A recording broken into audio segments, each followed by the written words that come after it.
नमस्कार दोस्तों। तो आज हिंदी साहित्य के 50 महत्वपूर्ण बिंदुओं की आज हम चर्चा करेंगे। ये सभी प्रश्न अधिकांश प्रतियोगी परीक्षाओं में पूछा गया है, जैसे TGT, PGT, NET, KVS, NVS और भी जो विभिन्न प्रकार के प्रतियोगी परीक्षाएं हैं उसमें कई बार ये प्रश्न पूछा गया है, तो आप इसको नोट कर सकते हैं। तो चलिए शुरू करते हैं। हिंदी साहित्य काव्य रचनाओं संबंधी विशेष जानकारी। सबसे पहला प्रश्न, मलिक मोहम्मद जायसी, इन्होंने लिखा था पद्मावत। तो पद्मावत जो है ये 56-57 खंड इसके पाए जाते हैं।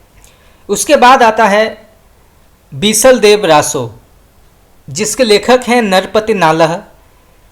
तो बीसल देव रासो जो है इसके 4 खंड मिलते हैं। ये प्रश्न कई बार पूछा गया है, तो आप इसको नोट कर सकते हैं। बहुत ही महत्वपूर्ण प्रश्न यहाँ से आ सकता है, जैसे बीसल देव रासो के लेखक का नाम क्या है या इसके कवि का नाम क्या है। तो इसके कवि हैं नरपति नालह। इसके बाद आता है पृथ्वीराज रासो। तो पृथ्वीराज रासो के लेखक हैं चंद बरदाई। और पृथ्वीराज रासो जो है इसके 69 समय मिलते हैं। ये प्रश्न भी कई बार पूछा गया है कि पृथ्वीराज रासो जो है इसके खंडों को क्या कहते हैं। तो पृथ्वीराज रासो के खंडों को समय कहते हैं और इसके लेखक हैं चंद बरदाई, जो पृथ्वीराज चौहान के बहुत ही घनिष्ठ मित्र थे और उनके दरबारी कवि भी थे। इसके बाद आता है सुरसागर। तो सुरसागर के लेखक हैं सूरदास और सुरसागर के 12 स्कंद मिलते हैं। ये प्रश्न भी कई बार पूछा गया है, तो इसे भी जानना आवश्यक है। इसके बाद आता है वर्ण रत्नाकर। तो वर्ण रत्नाकर के लेखक हैं ज्योतिश्वर ठाकुर और वर्ण रत्नाकर के 8 कल्लोल मिलते हैं। ये प्रश्न भी कई बार पूछा गया है, तो इसे भी जानना आवश्यक है। इसके बाद आता है रामचरितमानस। ये प्रश्न अधिकांश प्रतियोगी परीक्षाओं में आता है, चाहे वो नेट हो, टीजीटी हो, पीजीटी हो। कई बार ये प्रश्न पूछा गया है कि रामचरितमानस के लेखक का नाम क्या है या इसके कवि का नाम क्या है। तो इसके कवि हैं गोस्वामी तुलसीदास और रामचरितमानस के 7 कांड मिलते हैं। ये हम सभी जानते हैं और ये कई बार प्रश्न पूछा गया है। तो रामचरितमानस के 7 कांड मिलते हैं। इसके बारे में हमने पहले भी कई बार पढ़ा है, तो आप इसको नोट कर सकते हैं। इसके बाद आता है रामचंद्रिका। बहुत ही प्रसिद्ध एक काव्य ग्रंथ है रामचंद्रिका। तो रामचंद्रिका के लेखक हैं केशवदास। केशवदास जो हैं ये रीतिकाल के अंतर्गत आते हैं, परंतु कई अन्य विद्वानों का मानना है कि ये भक्तिकाल के भी अंतर्गत आते हैं। तो केशवदास के समय को लेकर कई विद्वानों का आपस में मतभेद है। तो यहाँ पर जो रामचंद्रिका है इसके 39 प्रकाश मिलते हैं और ये प्रश्न भी कई बार पूछा गया है कि रामचंद्रिका के खंडों को क्या कहा जाता है। तो इसके खंडों को कहा जाता है प्रकाश और इसके 39 प्रकाश मिलते हैं। इसके बाद आता है अत्यंत ही प्रसिद्ध बिहारी सतसई। तो बिहारी सतसई के लेखक का नाम क्या है या इसके कवि का नाम क्या है। तो इसके कवि हैं बिहारी। रीतिकाल के रीतिसिद्ध धारा के अत्यंत ही प्रसिद्ध कवि हैं बिहारी। तो बिहारी सतसई जो है इसके कितने दोहे मिलते हैं। तो इसके जो हैं 713 713 दोहे मिलते हैं बिहारी सतसई में। तो ये प्रश्न भी कई बार पूछा गया है कि बिहारी सतसई में कितने दोहे मिलते हैं। तो इसमें जो हैं कुल मिलाकर 713 दोहे मिलते हैं। तो आप इसको नोट कर सकते हैं, ये प्रश्न भी कई बार पूछा गया है। इसके बाद आता है कवित्त रत्नाकर। तो कवित्त रत्नाकर के लेखक का नाम क्या है या इसके कवि का नाम क्या है? तो इसके कवि हैं सेनापति। और कवित्त रत्नाकर में 5 तरंग होते हैं और 394 छंद मिलते हैं। तो कवित्त रत्नाकर जो है इसमें 5 तरंग होते हैं और 394 छंद होते हैं। तो आप इसको भी नोट कर सकते हैं। और ये प्रश्न भी कई बार पूछा गया है कि कवित्त रत्नाकर के कवि का नाम क्या है? तो इसके कवि हैं सेनापति। इसके बाद आता है प्रिय प्रवास। तो प्रिय प्रवास के लेखक का नाम क्या है? तो इसके लेखक हैं अयोध्या सिंह उपाध्याय हरिऔध। तो प्रिय प्रवास के लेखक हैं अयोध्या सिंह उपाध्याय हरिऔध। और इसमें जो है कुल मिलाकर 17 सर्ग होते हैं। तो प्रिय प्रवास के 17 सर्ग होते हैं। ये प्रश्न भी कई बार पूछा गया है, तो इसे भी जानना आवश्यक है, आप इसको नोट कर सकते हैं। इसके बाद आता है वैदेही वनवास। तो वैदेही वनवास के लेखक का नाम क्या है? तो इसके लेखक हैं अयोध्या सिंह उपाध्याय हरिऔध और इसके 18 सर्ग होते हैं। ये प्रश्न भी कई बार पूछा गया है कि वैदेही वनवास में कुल मिलाकर कितने सर्ग हैं? तो इसमें जो है कुल मिलाकर 18 सर्ग हैं। तो आप इसको नोट कर सकते हैं। इसके बाद आता है साकेत। अत्यंत ही प्रसिद्ध ये महाकाव्य है साकेत, जिसमें कि उर्मिला के जीवन और विरह गाथा के बारे में लिखा गया है साकेत में। तो साकेत के लेखक का नाम क्या है? तो इसके लेखक हैं गुप्त जी, जो कि हिंदी साहित्य के प्रथम राष्ट्र कवि के तौर पर माने जाते हैं। और साकेत जो है इसमें 12 सर्ग होते हैं। ये प्रश्न भी कई बार पूछा गया है कि साकेत में कुल मिलाकर कितने सर्ग हैं?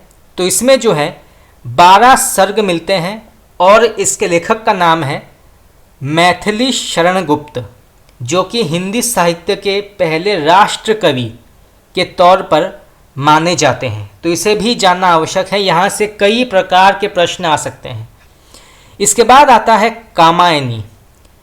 छायावाद का सबसे प्रसिद्ध महाकाव्य माना जाता है कामायनी।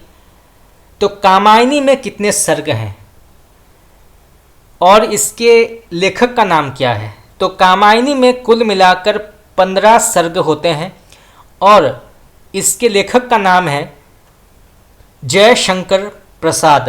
प्रसाद इनका उपनाम है, इनका वास्तविक नाम है जयशंकर साहू। तो आप इसको नोट कर सकते हैं। तो जयशंकर प्रसाद का वास्तविक नाम है जयशंकर साहू। प्रसाद इनका उपनाम है और इसमें जो है कुल मिलाकर 15 सर्ग होते हैं कामायनी में। इसके बाद आता है अंधेरे में। तो अंधेरे में कविता के लेखक का नाम क्या है और इसमें कुल मिलाकर कितने खंड और कितने बंद हैं?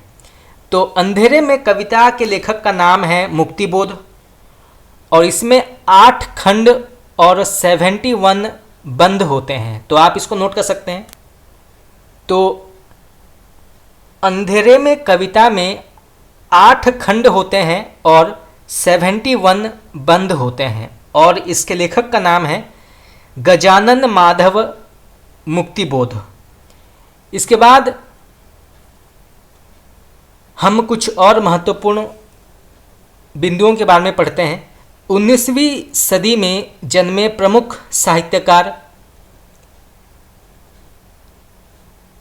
सबसे पहले आते हैं सेवक। इनका समय माना जाता है 1815 से 1881। तो आप इसको नोट कर सकते हैं। इसके बाद आते हैं राजा लक्ष्मण सिंह। तो राजा लक्ष्मण सिंह का समय माना जाता है 1826 से 1896। तो 1826 से 1896 जो है ये राजा लक्ष्मण सिंह का समय माना गया है। इसके बाद बालकृष्ण भट्ट। तो बालकृष्ण भट्ट का समय माना गया है 1844 से 1914। तो 1844 से 1914 जो है ये बाल कृष्ण भट्ट का समय माना जाता है।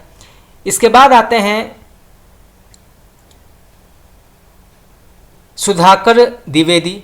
तो सुधाकर द्विवेदी का समय माना गया है 1850 1850 से 1911 1911। तो 1850 से 1911 जो है ये सुधाकर द्विवेदी जी का समय माना गया है। इसके बाद आता है हिंदी साहित्य के आधुनिक काल के सबसे प्रसिद्ध कवि जिनका नाम है भारतेंदु हरिश्चंद्र। तो भारतेंदु हरिश्चंद्र का समय ये बहुत ही महत्वपूर्ण है। अधिकांश प्रतियोगी परीक्षाओं में इनके बारे में प्रश्न पूछा जाता है कि भारतेंदु हरिश्चंद्र का समय काल क्या है। तो इनका समय माना जाता है 1850 से 1885। तो 1850 से 1885 जो है ये भारतेंदु हरिश्चंद्र का समय माना जाता है। तो आप इसको नोट कर सकते हैं। कई बार ये प्रश्न पूछा गया है कि भारतेंदु हरिश्चंद्र का जन्म कब हुआ था। तो ये हुआ था 1850 में। इसके बाद आते हैं लाला श्रीनिवास दास। तो लाला श्रीनिवास दास का समय क्या माना गया है। तो इनका समय माना गया है 1851 से 1887।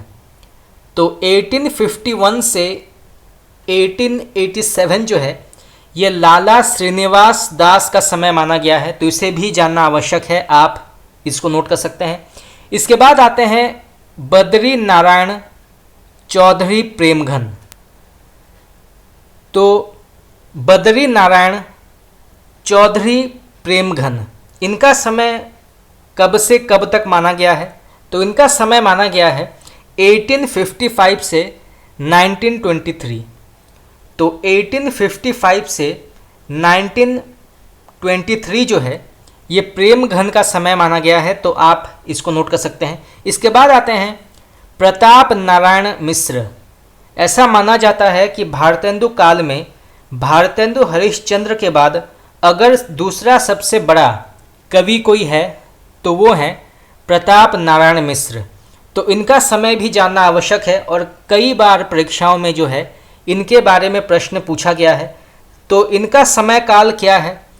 तो ये माने जाते हैं 1856 से 1894। तो 1856 से 1894 जो है ये प्रताप नारायण मिश्र का समय माना जाता है। इसके बाद आते हैं ठाकुर जगमोहन सिंह। तो ठाकुर जगमोहन सिंह का समय क्या माना गया है। तो इनका समय माना गया है 1857 से 1899। तो 1857 से 1899 जो है ये ठाकुर जगमोहन सिंह का समय माना गया है। तो इसके बारे में भी जानना आवश्यक है, आप इसको नोट कर सकते हैं। इसके बाद आते हैं अंबिका दत्त व्यास। तो अंबिका दत्त व्यास का समय कब से कब तक माना गया है। तो इनका समय माना गया है 1858 से 1900। तो 1858 से 1900 ये जो है अंबिका दत्त व्यास का समय माना गया है। तो आप इसको नोट कर सकते हैं। इसके बाद आते हैं नाथुराम शर्मा शंकर। शंकर इनका उपनाम है। तो आप इसको नोट कर सकते हैं। ये प्रश्न कई बार पूछा गया है कि नाथुराम शर्मा का उपनाम क्या है। तो इनका उपनाम है शंकर। तो इनका समय काल माना जाता है 1858 से 1937। तो शंकर जी का समय माना गया है 1858 से 1937। इसके बाद आते हैं रामकृष्ण वर्मा। तो रामकृष्ण वर्मा का समय कब से कब तक माना गया है। तो इनका समय माना गया है 1859 से 1906। तो 1859 से 1906 जो है ये रामकृष्ण वर्मा जी का समय माना गया है। इसके बाद आते हैं सत्यनारायण कविरत्न। इनके बारे में भी कई बार प्रश्न पूछा गया है। तो आप इसको नोट कर सकते हैं। तो सत्यनारायण कविरत्न का समय माना गया है 1859 से 1915। तो 1859 से 1915 जो है ये सत्यनारायण कविरत्न का समय माना गया है। इसके बाद आते हैं राधा चरण गोस्वामी। तो राधा चरण गोस्वामी का समय कब से कब तक माना गया है? तो इनका समय माना गया है 1859 से 1925। तो 1859 से 1925 जो है ये राधा चरण गोस्वामी जी का समय माना गया है। तो आप इसको नोट कर सकते हैं। इसके बाद आते हैं श्रीधर पाठक। हिंदी साहित्य के एक और बहुत ही प्रसिद्ध कवि श्रीधर पाठक का समय कब से कब तक माना गया है? तो इनका समय माना गया है 1859 से 1929।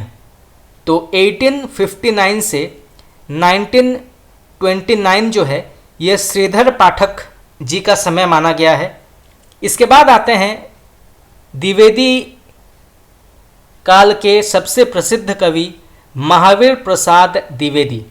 सरस्वती पत्रिका के संपादक माने जाते हैं और ऐसा कहा जाता है कि हिंदी साहित्य में हमें जो महान कवि और लेखक प्राप्त हुए इसके पीछे महावीर प्रसाद द्विवेदी जी का बहुत बड़ा हाथ था और इनको प्रोत्साहन देने के लिए सरस्वती पत्रिका ने भी बहुत मेहनत की थी। तो महावीर प्रसाद द्विवेदी जी के बारे में जानना बहुत ही आवश्यक है। तो इनका समय कब से कब तक माना गया है? तो इनका समय माना गया है 1864 से 1938। तो 1864 से 1938 जो है ये महावीर प्रसाद द्विवेदी जी का समय माना गया है। और ये प्रश्न भी कई बार पूछा गया है कि महावीर प्रसाद द्विवेदी जी ने सरस्वती पत्रिका का संपादन कब से कब तक किया था? तो उन्होंने जो है 1903 से 1920 तक सरस्वती पत्रिका का संपादन किया था। ये प्रश्न कई बार पूछा गया है तो इसे जानना आवश्यक है। इसके बाद आते हैं बाल मुकुंद गुप्त। तो बाल मुकुंद गुप्त का समय कब से कब तक माना गया है? तो इनका समय माना गया है 1865 से 1907। तो 1865 से 1907 ये जो है बाल मुकुंद गुप्त जी का समय माना गया है। इसके बाद आते हैं अयोध्या सिंह उपाध्याय हरिओध। तो अयोध्या सिंह उपाध्याय हरिओध जी का समय कब से कब तक माना गया है? तो इनका समय माना गया है 1865 से 1947। तो 1865 से 1947 जो है ये हरिओध जी का समय माना गया है। इसके बाद आते हैं लाला भगवान दीन। तो लाला भगवान दीन का समय कब से कब तक माना गया है? तो इनका समय माना गया है 1866 से 1930। तो 1866 से 1930 जो है ये लाला भगवान दीन का समय माना गया है। इसके बाद आते हैं जगन्नाथ दास रत्नाकर।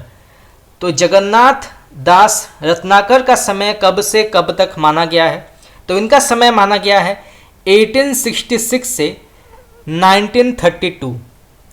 तो 1866 से 1932 जो है ये जगन्नाथ दास रत्नाकर जी का समय माना गया है। इसके बाद आते हैं रामचरित उपाध्याय। तो रामचरित उपाध्याय का समय कब से कब तक माना गया है?